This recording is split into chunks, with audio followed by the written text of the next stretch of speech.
I'm on my way back from picking up Le Basterd from its MOT attempt. We are quite lucky in that it got through with only 2 advisories after a fair bit of playing around with it. We had to do quite a bit in terms of things like the roll bar links, and there's a bit of corrosion underneath. They're not wrong when they talk about if we have people sat in the back seat, they might end up on the road, but it's still going. And we have no warning lights on the dashboard, I'm very pleased to say, unlike some dodgy American vehicles out there. We have no warning lights, and it's driving sweet as at the moment, though the brakes are a bit rubbish at the moment because I've only just put them on. But yeah, it's doing alright.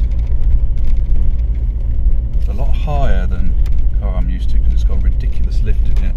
And if you can see behind me, there has, for ergonomic reasons, the previous owner has kindly taken out the top of the headliner, so we just have a bit of beautiful foam on the ceiling rather than an actual car roof, which is a bit interesting. Here's the roar of the V8. Love it. But yes, so the verdict is it's in pretty reasonable condition considering it's 23 years old. The Basterd will survive another year.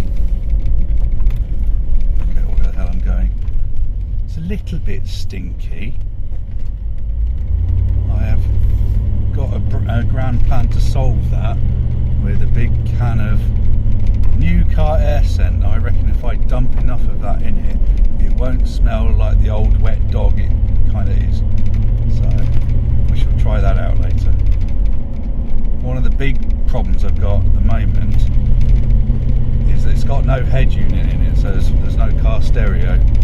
And the big worry at the moment is that we'll have 1,500 miles of having to listen to Nick singing, which fills me with terror, to be quite honest. But we'll see if we can do something about that.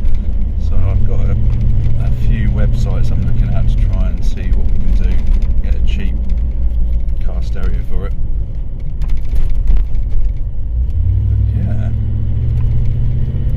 What I do need to do at the moment is just take it on a bit of a run, get some miles on it just to sort of learn how it's driving, see if there are any issues. My trusty mechanics down the road who pick up all the things that I failed to do properly and make sure the things I have done have actually been done safely have assured me there's nothing really to worry about. We have got, one of the advisories is that there's a crack in the middle of the windscreen. I mean, it's really there for aesthetic purposes, but I might need to get that sorted out.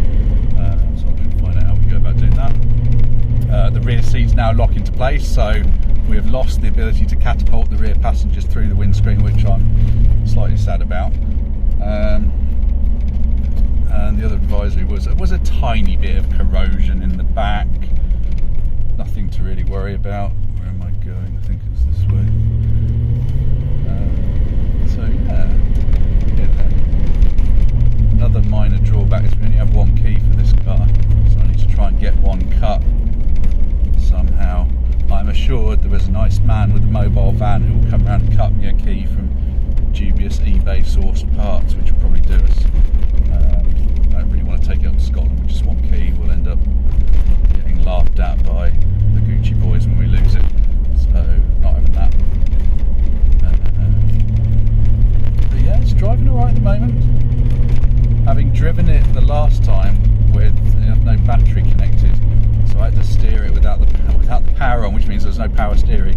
Driving it now feels like an absolute breeze because the thing weighs 2.5 tons, so it's not easy going around corners if you don't have power steering. My phone mount's rubbish as well.